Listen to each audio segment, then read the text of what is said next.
Hey guys, welcome to my video on lost move syndrome.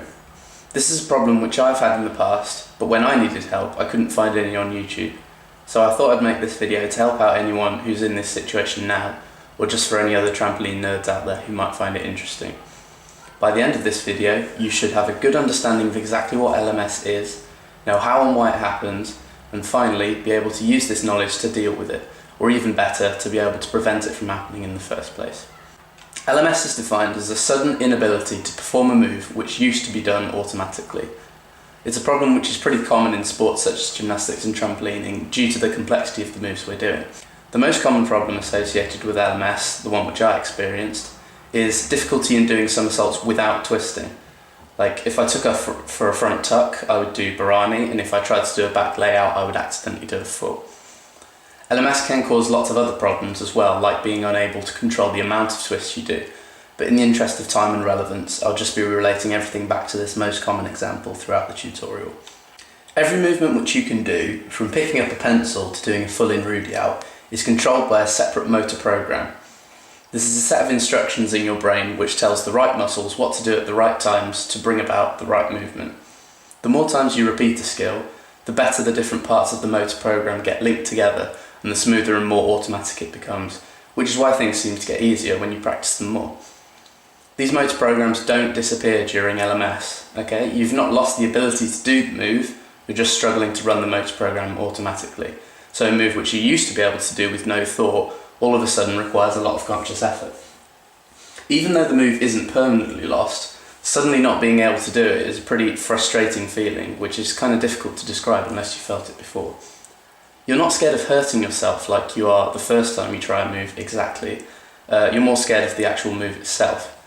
You know you can do it, you just don't want to try it just in case it goes wrong. The more times you try to do the move and don't succeed, the more frustrated you'll become, and the more pressure you put upon yourself to do it right the next time. The more pressure you feel, the more anxious you get. And even though LMS starts out as a very specific thing, if it lasts too long, it starts to spill over into other movements as well.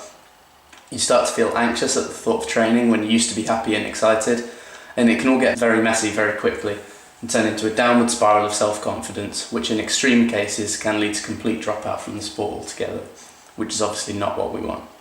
LMS isn't a slow degeneration in confidence, more something which happens suddenly as a result of one freak accident. This mistake is a lot more likely to happen if you're training when you're tired or unfocused for any reason, or if you're doing a skill which you've learned very quickly. Remember that a movement needs to be repeated lots of times before the motor program is properly stored, so if you rush the learning of a skill, it becomes a lot more vulnerable to LMS. When you're in a pressure situation, like in a competition, people often overthink skills they can normally do automatically to try and do them better, but this actually makes things look a lot jerkier and mistakes become a lot more likely. In much the same way, the pressure you put on yourself during lost move syndrome makes you overthink the mechanics of the move. The more you do this, the less you can actually imagine yourself doing it and the more daunting it will seem, which only adds to the problem. There are two main psychological strategies to combat LMS, avoidance or approach. Are you going to pretend it never happened, carry on as normal and hope it sorts itself out? Or are you going to be proactive and work hard to try and make things better again? Logically, the best option of course is the second one, but most LMS sufferers will avoid the problem, and I confess I did as well, particularly if they've never had it before, purely out of fear. It may seem like nobody else will understand, or that it's quite a difficult thing to explain to someone else, but sharing what you're going through with others is a really good first step for approaching the problem. It'll take the pressure off your shoulders, and you never know, some other people at training may have gone through exactly the same thing and not told you. They might have some useful advice for you as well. You might think that watching other people doing the move you're struggling with will help as well, but I would advise that it probably won't. Seeing how simple it looks when someone else does it is likely to just frustrate you even more. Remember that this is a move you already know how to do, you just need to build your confidence back up to trying it.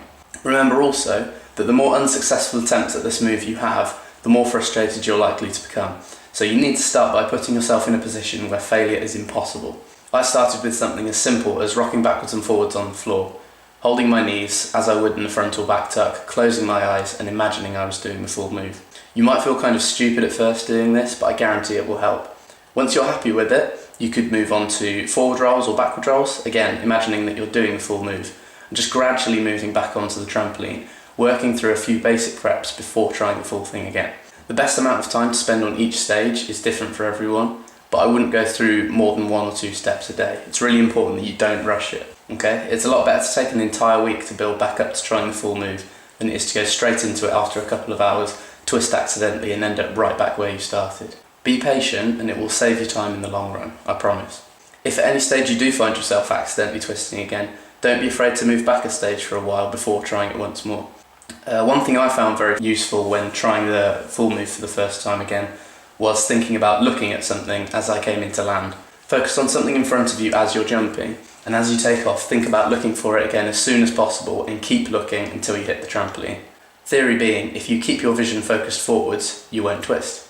Once you've got rid of your LMS, you need to make sure that you're training smartly so that it doesn't happen again.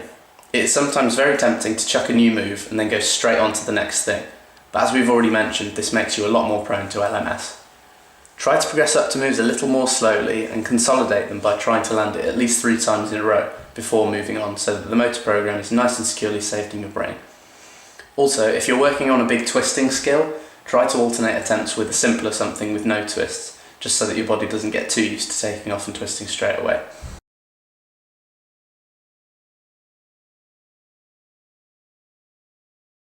I think that's just about everything, guys. Thank you very much for listening. I hope you found it useful and that you learned something. Good luck conquering your fears, and if you have any more questions, please fire away and I'll do my best to help. Thank you.